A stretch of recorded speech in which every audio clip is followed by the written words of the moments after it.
did one of these last year, and I talked to Ollie about what I would do this year, and he actually came up with the title, The Art of Leadership. And I thought, well, what will I speak about? Leadership's a huge topic of which I'm pretty passionate about and find it absolutely fascinating because really an art is absolutely the right term here. I think it's not a science.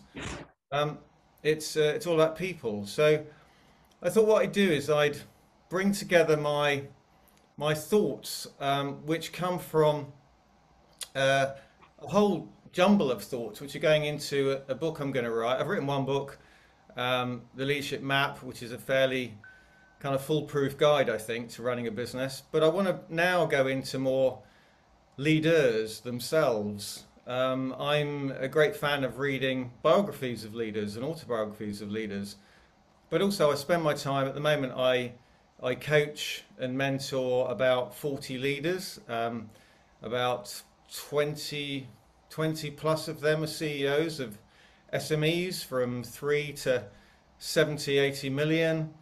And in the past, I've worked with big corporates like Toyota and Lexus and BP and so on. So I've met the guys who run the big businesses, and I've read about the guys who run the global businesses, and I work with the guys who run SMEs and startups and scale ups. And so the contention I have is that actually there's no difference. If you're running a big corporate, or were like Bob Igor, who ran Disney for 15 years, or you're Don Gaynor, a good friend of mine who runs Team Sport Go-Karting, who started it when there were 5 tracks in Guildford. The principles are the same. They're really, really, really similar. And those principles are the things I'm going to share a few of today. So there are 7 main principles I'm going to work with in my new book, and I'm just going to share 3 of them with you today. So I'm going to share these 3. Evolving strategy, awesome team, and unshakable culture. There are 4 others, as I've said, which I won't talk about. And probably as I write it, to be honest, we could end up with 8 or 9 or 10, or we could end up with 5. So, but these are 3 that I think are absolutely key. The evolving strategy is, as people will tell you in business, you need a strategy, and you need to know where you're going, and you need to link that to your vision, and you need a business plan coming out of that strategy. But it shouldn't really be set in concrete because things change, and you have to keep looking in the mirror, and you have to keep looking around you. So you have to keep adjusting it accordingly without being chaotic, because of course everyone else will get thrown off their scent if that happens. Oh, by the way, I did say with Ollie, if you want to throw in a question at any time, don't wait for me to finish this talk. I'll ramble on for 25 to 30 minutes, but just cut me down, shout out something. If you've got a question, please do. So evolving strategy, absolutely crucial. And I'll give you some examples of that. Awesome team. I think, I was just speaking to a CEO I coach in Malaysia before I got on this call, and we were talking about his team. And it's the thing I think is probably the one main thing you've got to get right in any business, any startup, any scale up, any big, medium-sized SME, whatever you're doing, it's that team. Can you look at them in the face, and are they the right people around you? Have they got the skills? So I'll talk a bit about that. And then unshakable culture. I think this is the piece that differentiates you. This is the piece that keeps people with you. This is the piece that attracts people to you. So I do believe you've got to create something, and you can, built around your values, built around your beliefs, that makes you unique in the way you operate. And I think that's absolutely clear for SMEs, for startups, for scale-ups, for SMEs, for corporates. Doesn't matter who you look at, they've got an unshakable culture. The great ones have. So let's get into these and open it up a little bit. I'll start with Disney, and then I'll go on to an SME. This is Bob Igor. I don't know if anyone's read the book, The Ride of a Lifetime. Anyone read Ride of a Lifetime? Yeah, Ollie has. Anyone else on the other page? No. Okay, brilliant book. If you want a book on an amazing leader, read Bob Iger's Ride of a Lifetime. He spent virtually all his career in Disney or Disney companies and ended up as the CEO. And he spent a lot of time as COO looking at the previous CEO, Michael Eisner, who's stayed there for probably a bit too long, I think. And he bided his time and he took over in 2005 and he was CEO through to about 2020. And when he came into taking over the reins in 2005, he came up with just 3 strategic priorities. And you know, I think this is a great example for anyone running a business. Don't overcomplicate stuff. Keep it really clear for yourself, for your team, for your business, and shout about what you're doing. Make it very clear, make it very open, make it very transparent. And these were the 3 things he said we're going to do. We're going to focus on high quality branded content, we're going to embrace technology, and we're going to become truly global. And you could say, well, in 2005, weren't they doing all these things? Well, things were slipping actually. High quality branded content, if they looked at the films they're putting out, the animations they're putting out, Pixar, who was their partner and had been for a few years, where Bob Igor had a great friendship with Steve Jobs, who was in Pixar, of course, as well as Apple. They started doing some good stuff together, but what he realized was Pixar's animation studio was way better than Disney's. So there was a problem they had with branded content. Technology was moving rapidly 2005. If you look at what was released in 2005, a whole lot of amazing technologies, and Disney were falling a bit behind there. And truly global, well, they only had parks in certain parts of the world. They hadn't really gone into the Far East, for example, so they wanted to become truly global. So he put these up there, said this is what we're going to do, we're going to put our plans underneath those. And let me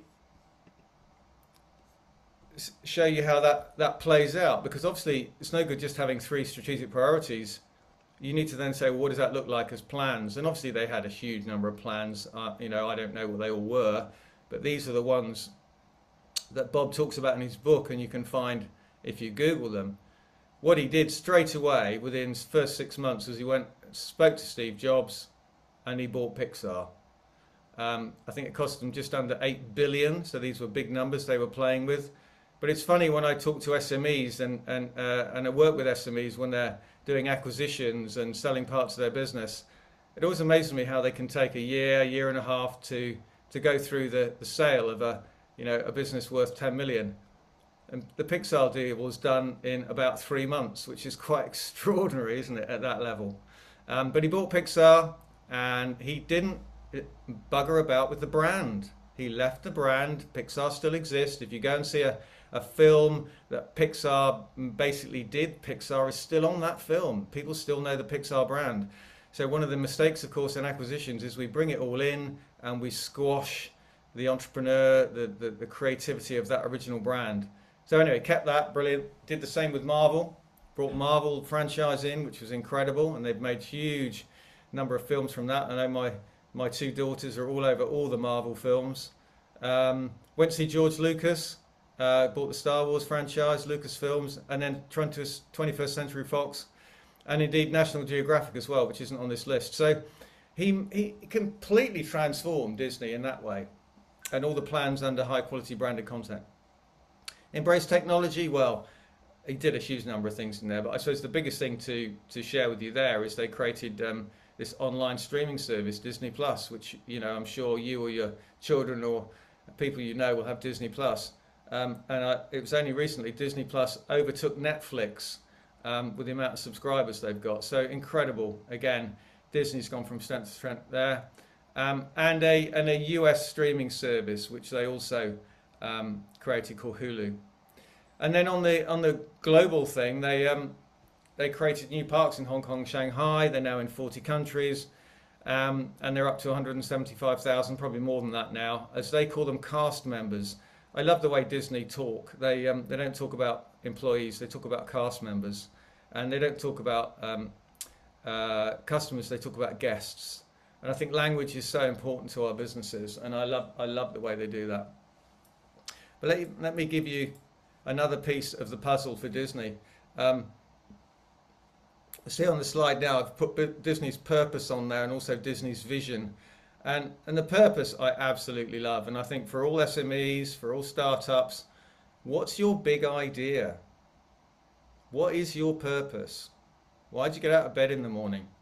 And I love short, sharp things like this. And for a huge company, creating happiness is a fantastic purpose. That's what they're doing when you go and see a Marvel film or go into a Disney park. They want to create happiness for you. That's what they're all about. And on the whole, I think they do it pretty well. The vision's interesting because you could look at this and say, well, that's a bit humble, isn't it? To be one of, I mean, these days everyone wants to be the greatest, the best. But maybe that's a bit of Bob Igor in there, who you read about him, and people say he is quite a humble person. And I suppose it's authentic, isn't it, to be one of the world's leading producers and providers of entertainment information. But we do need a vision.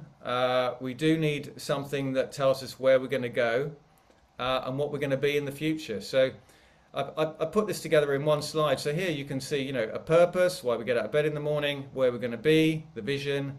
3 top strategic priorities, very clear, very simple. They can last over time.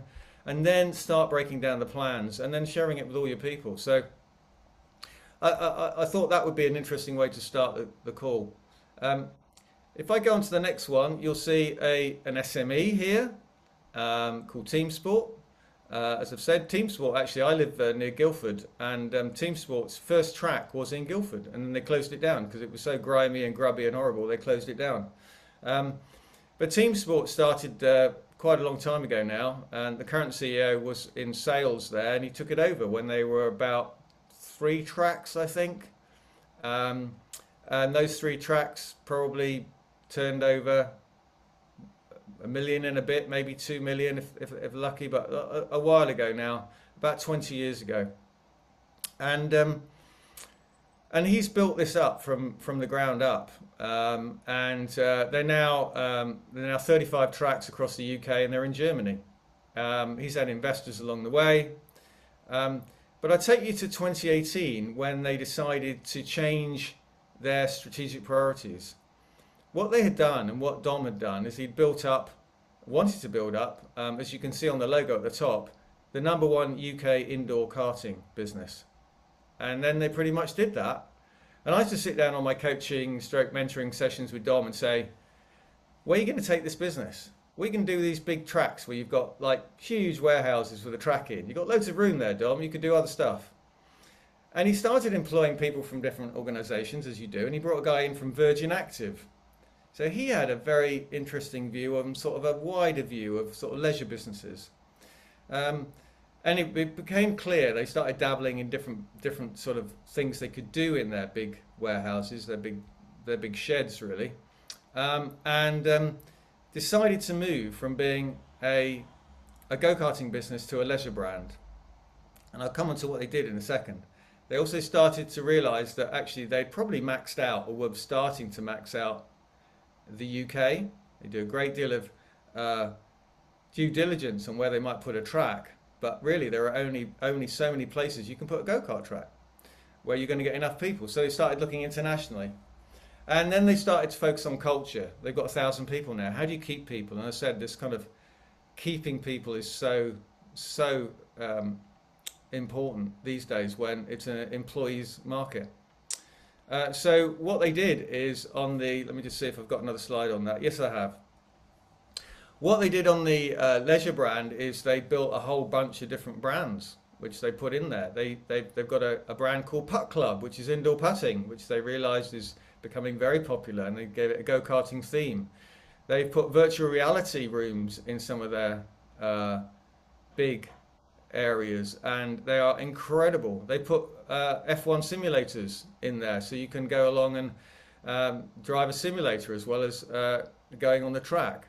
They brought in an F&B manager from another company who had done this at a really high level because they realized their food and beverage really wasn't up to much.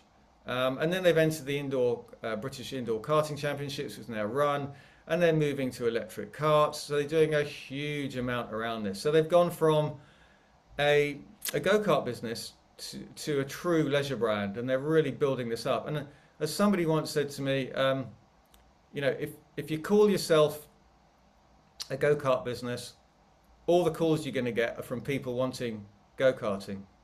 So be careful what you call yourself. Be careful what's on your website. Be careful what you say you are, because you could narrow your customer base too much if you're not careful. And whereas and also that goes for your senior leadership team, where your leadership team will sit around there, and if you say we're into go-karting, the conversation around the table will be all about go-karting. If you say we're a leisure brand, suddenly you allow a lot wider series of conversations to take place. You can go too wide, of course, so you know, be careful on that too. But exploit what you've got, exploit your core competencies, and think about how you can widen these out. To grow internationally, they're now looking at, by the end of this year, I think they'll have 3 tracks in Germany. They've realized they've got a great model. They can kind of, a bit like McDonald's in a way, not to devalue them, you know, it's a cookie cutter approach. If you can open a McDonald's in Guildford, you could open one in Woking. It's the same kind of thing you're doing. You just have a model that you roll out. Slightly different in Germany, of course, different laws, different customer groups and so on, but absolutely a great place to go. They love motorsport, of course, and thinking of going to Holland after that. Focus on culture. As I said, they've got 1,000 people. They pay above the minimum wage. They paid furlough all the way through, plus during COVID. I couldn't believe how they kept people.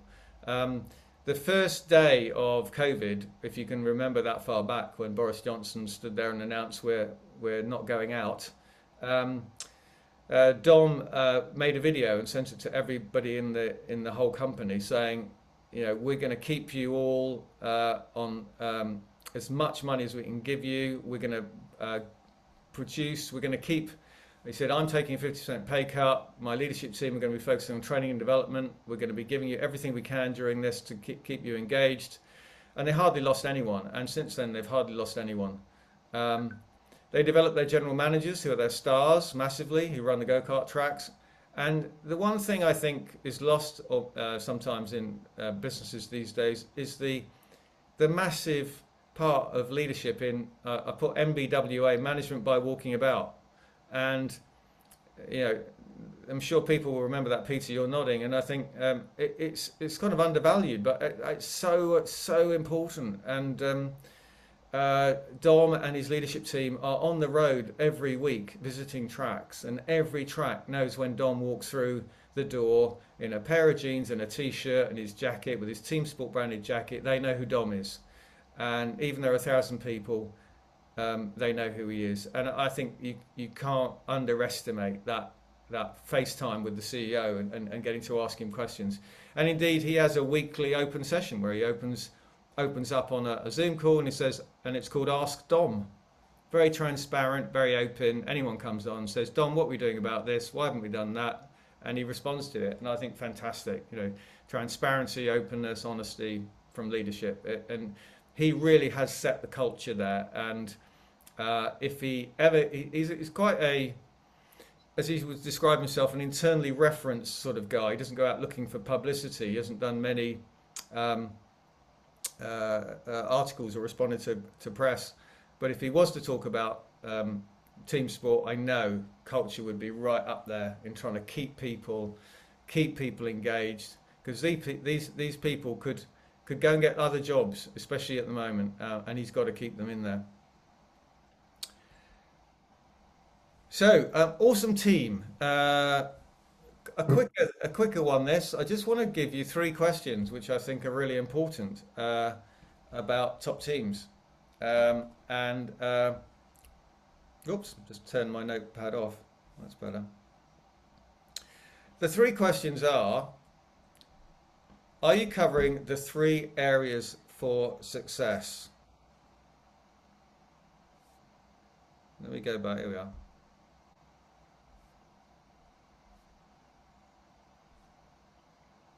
Right, the 3 areas for success. 87% of SMEs are founded by 3 people, are grown with 3 people. And there's a good reason for that. The 3 areas you need in any business to grow it successfully, in my opinion, and a lot of people have written about this as well, is you need a visionary. You need and that's usually the CEO, the founder. Often they've got an idea. They've got an idea, and they know where they want to take that idea. They're usually quite creative, and they're usually quite a shaper. If you were to look at sort of Belbin, they're an eagle. They want to take this business forward. But if you only have that type of person in your business, you're probably going to have too many ideas. It's going to be a bit chaotic, and it'll never work. You also need what Gino Wickman called in his book Rocket Fuel, which I put on there, is an implementer. You need somebody who's going to occasionally put the brake on and say, how are we actually going to do this? And the implementer is often, in a bigger business, the COO. They're the person who just makes it all happen. And you'll know when I'm saying this thing where you naturally fit. You'll be saying, well, yeah, I'm more of the visionary, or I'm more of the implementer. And if you're more of the implementer, you might well need a visionary alongside you. If you're more of the visionary, you'll need the implementer alongside you. The third area I think every business needs is your numbers person. And obviously you need somebody for, the cash flow, the P&L, and all those other things which you've got to have in place. These days, of course, you nearly always, if you learn about the people you need a technology person alongside you. And that technology person might be the implementer, might be the creative person, or might be a fourth, or it might be the numbers person. But technology these days, you can't. Virtually every business is a technology business these days.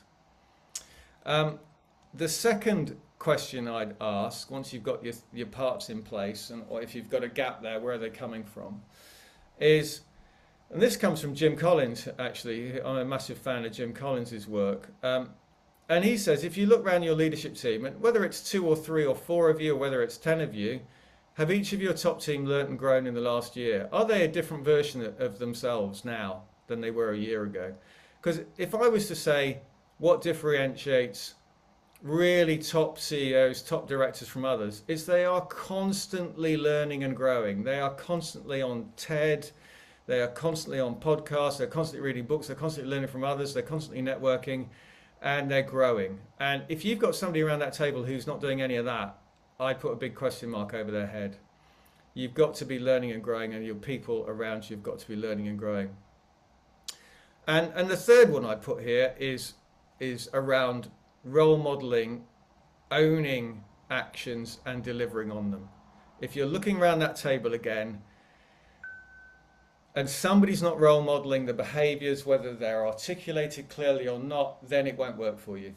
So are people role modeling the behaviors you want in your business, or are they really challenging your culture? Are they owning what they're going to do? Are they accountable? And as somebody said to me the other day, accountability is, ownership is voluntary, and accountability is voluntary. It comes from them. And are they taking actions? Are they an action person? So those are the bits under Awesome Team. Unshakable culture. Well, here's Steve Jobs.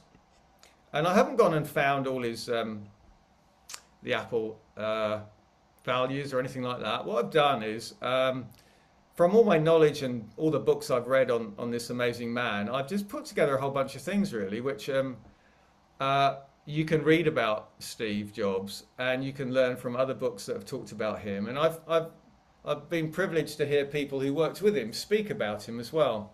And he certainly was a Steve Jobs version 1 and a Steve Jobs version 2 when he came back after he was sacked the first time and came back to Apple the second time. And these are some of the things about the unshakable culture, I think, that he built in Apple. And you could argue whether it's still there now or not under Tim Cook. Reality distortion field. A lot of people said Steve Jobs had this amazing ability to distort reality.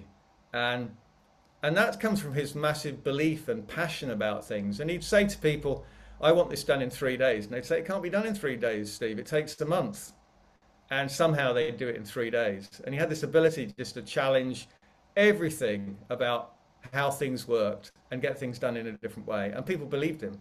They got sucked in. He was quite mesmeric if you read the books around him. Stay hungry, stay foolish. That was his Stanford address. He said to people, be curious, have a journey, stay foolish, try new things. And I think that was part of their culture. seamlessly intuitive. I love this. This was so Steve Jobs' father was his adopted father was somebody who tinkered with engines and built things, and he said to Steve when he built a in his garden he built a fence, and he said to Steve, the back of the fence should look as beautiful as the front of the fence.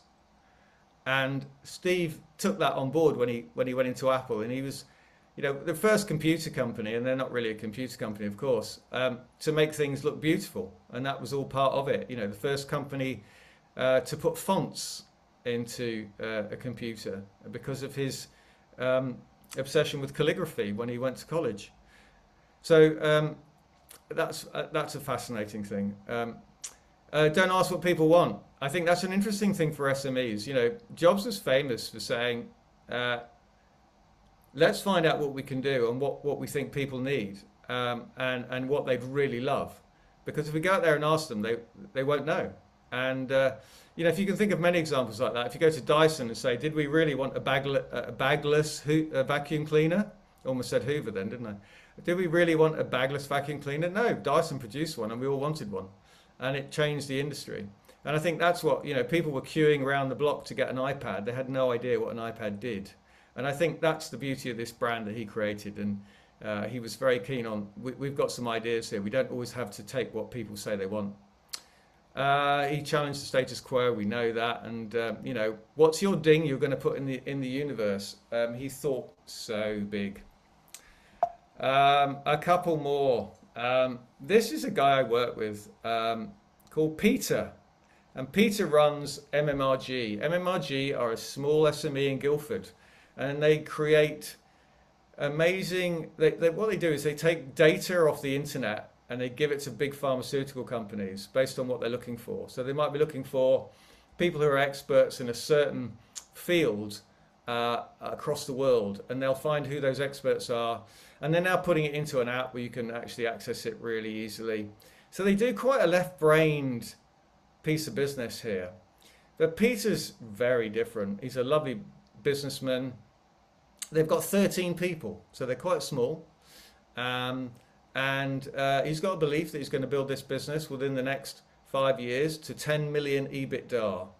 So that's quite a big, hairy, audacious goal. But I just love the way Peter thinks. This is off his website, and this is I worked a lot with him on refining this, I suppose. He wants to make a beautiful B Corp business. If those of you understand B Corps, and if any of you are trying to become a B Corp, it's a really interesting thing to do. Have a look at it on Google. It's basically a lot of it's in here and what he's said in these bullet points. We must be the change we seek in the world.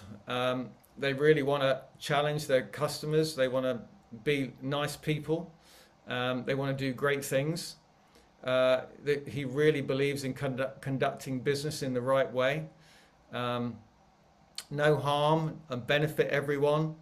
Their turnover of those 13 staff, who a lot of them are data scientists, is they just don't lose people. They just don't have any turnover of staff. It's extraordinary. And in 13, you'd think they would.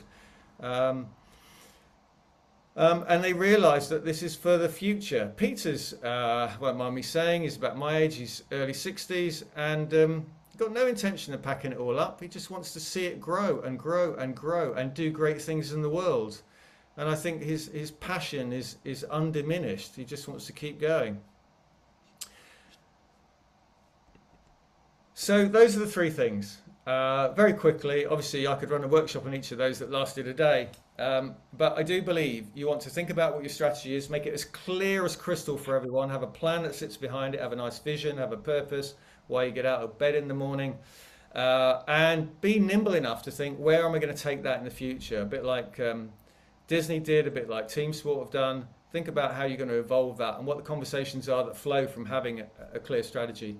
An awesome team, ask those three questions of your team. Have you got the right people around you? Are they growing in the right way? And are they accountable, and do they take action? And the unshakable culture, I think this is the real differentiation for you. Whether you've got 3 people, 10 people, 20 people, you want to be 50 people, it's the reason people join, the reason people stay, the reason customers work for you, the reason partners work for you. I just think that has to be really robust. So I'll stop sharing. I'll share all the slides afterwards, and I hope that's been useful in some way. Thank you very much, Ian. That's been wonderful. We've actually got a B Corp specialist coming in next month to talk to us, so we're looking forward to that. And I know quite a few of our members are either going through the process or looking into it, and some I think we've got 2 at the moment who are B Corp certified. So that's really good. Any questions for Ian at all? Anyone like to raise a question? Harry? Yes, Ian, thank you very much. Wonderful, as always. Thank you. One question about strategy, developing strategy. Yeah. In sessions, whether, it's a person on their own, a group or whatever, do you think there is a best kind of process for evolving strategy? I mean, should it be the CEO spending time thinking? Do you think it's better to have a senior team talking together and brainstorm? Is there a kind of process that you would suggest is likely to lead to a better strategy than another one? Yeah, great question, Harry. I think 2 heads is better than 1 is where I'd start. I think there's a danger you go into a kind of vacuum and you just keep looking in the mirror and getting the same answers, the same questions. I've always been very fond of when I think I've got a good idea, let's bounce it off somebody else. So the first thing I say is yes. You're the CEO. If you're the CEO, then you call the ultimate shots. That's the thing, and you should be thinking it through before you get anyone else to discuss it with you. However, I would always have other people in the room because one thing I'm very fond of. There's a guy who wrote a book called Vivid Vision. His name might come to me. Cameron Herold is his name. And Cameron Herold wrote this book called Vivid Vision. And what he said is you should outline a vision for 3 years. That's the timeline. He's absolutely clear on that. A vision should be 3 years. Or you can disagree with it if you want, but that's what he says, 3 years. But his idea of a vision isn't a vision statement. It's several pages that write down what your business will look like in 3 years' time. So pick a date, 3 years' time, and say, I get up in the morning, I come into work, this is what it looked like. This is what turnover is, profit is, customers, partners, everything, products, you name it. You write a very, very descriptive, vivid vision of this is what it looks like in 3 years' time.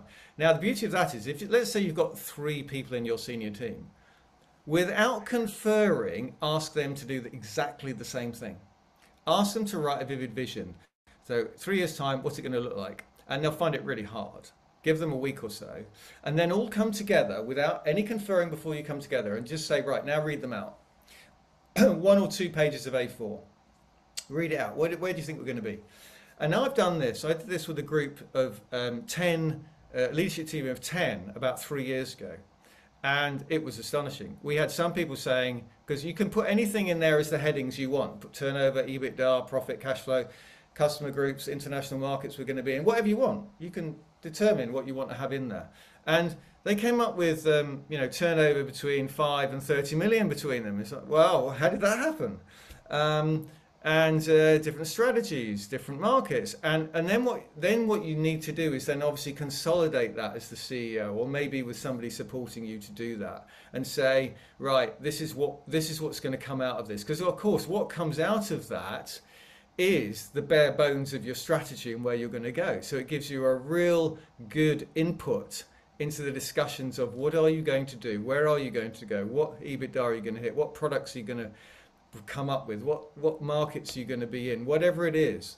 And so I'm a big fan of involving people, but the CEO's got to have the ultimate say on this. And that process works well. It's messy. I always think strategy is messy, and that's okay, but you need to get off site. You need to have time. You need to think. You need to get people in a room. You need to do some environmental analysis as well. You need to think, well, What's our capability? What's our capacity? What are the competitors doing? Where's our USP coming from? What's missing in our business? So there's a lot of work to do around the strategy, obviously, and I can share some, process tips with Ollie afterwards. I can send some stuff through which you can share, Ollie.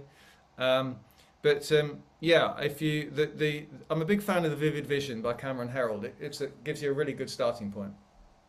Great, thank you very much, Ian. Thanks, Ian. Any other questions whilst we got Ian with us? Well, I think we're going to be all right on questions now. I want to thank you. You're going to get a lot of love early next week from us on LinkedIn. Going to big you up, Ian. Thank you. And thank you very much for today. And always find it very inspirational. Always learn stuff. So thank you very much. Are you okay?